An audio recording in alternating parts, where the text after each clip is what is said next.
तानाजी मालुसरे एक परम प्रतापी योद्धा थे। तानाजी मालुसरे का जन्म 17वीं शताब्दी में महाराष्ट्र के कोंकण प्रांत में महाड़ के पास उमरठ में हुआ था। वे छत्रपति शिवाजी महाराज के बचपन के मित्र थे। तानाजी छत्रपति शिवाजी महाराज के साथ हर मुहिम में शामिल थे। तानाजी की वीरता की सबसे बड़ी मुहिम के बारे में आज हम जानेंगे।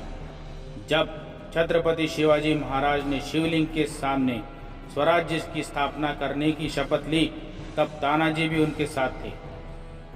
मित्रों, सन 1665 में जब पुरंदर का तह हुआ, तब कोंढाना के साथ 22 किले महाराज को मुगलों के अधीन करने पड़े। इस करार से महाराज को बहुत कष्ट हुआ। छत्रपति शिवाजी महाराज की माता जीजाबाई रोज उस कोंढाना जैसे मजबूत किले को देखती रहती। माता जीजाबाई को इस करार से बहुत तकलीफ हो रही थी। महाराज जीजाबाई के मन को समझ लेते, पर नाइलाज, क्योंकि कोंढाना जीतना आसान नहीं था। जो भी अब तक कोंढाना जीतने गया वो वापस नहीं आया, पर उन्हें अपनी माता की तकलीफ देखी नहीं जा रही थी। महाराज ने निर्णय लिया कि वे कोंढाना पर चढ़ाई करेंगे। कोंढाना पर आक्रमण करने के लिए वे तानाजी को मुहिम पर बुलाना चाहते थे, लेकिन महाराज को पहले ही तानाजी के पुत्र रायबा के विवाह का निमंत्रण मिल चुका था। उन्होंने तानाजी को संदेश भिजवाया कि वो कोंढाना पर चढ़ाई करने जा रहे हैं और रायबा के विवाह में नहीं आ सकते।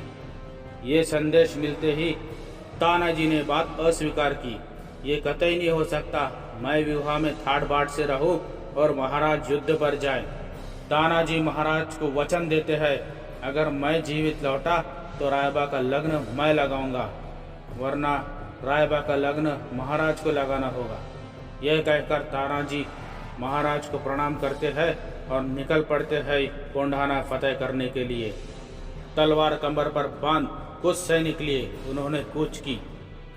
मित्रों, अष्टमी की रात थी, 4 फरवरी सन 1670। जानलेवा ठंड का मौसम। तानाजी और उनके मावड़े कुंजवनी नदी पार कर कोंढाना के समीप आ पहुंचे। कोंढाना पर उदय भान एक राजपूत सरदार तैनात था।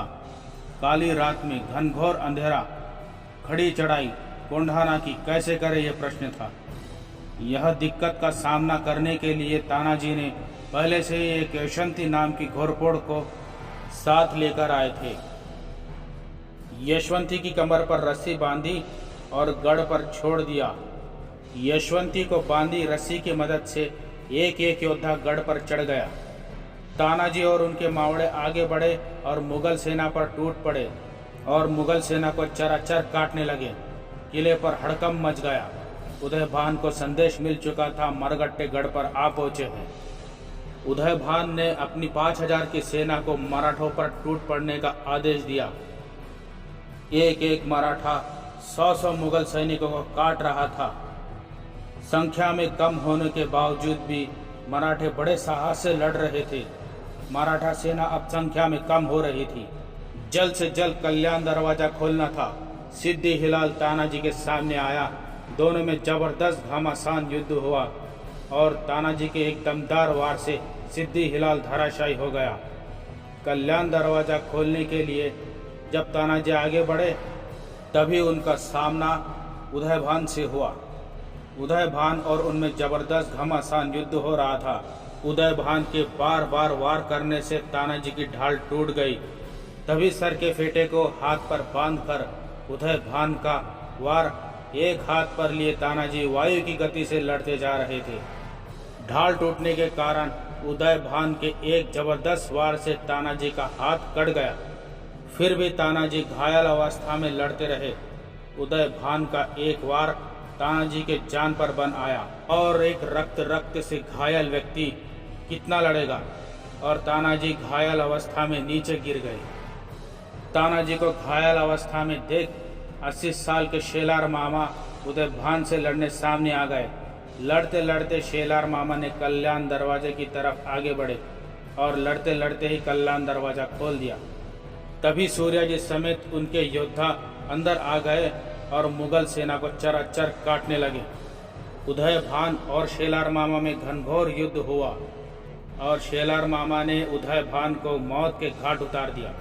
उदय भान के मरते ही मराठों ने मुगल सेना को काट कोंढाना अपने कब्जे में कर लिया और एक तोप चलाई।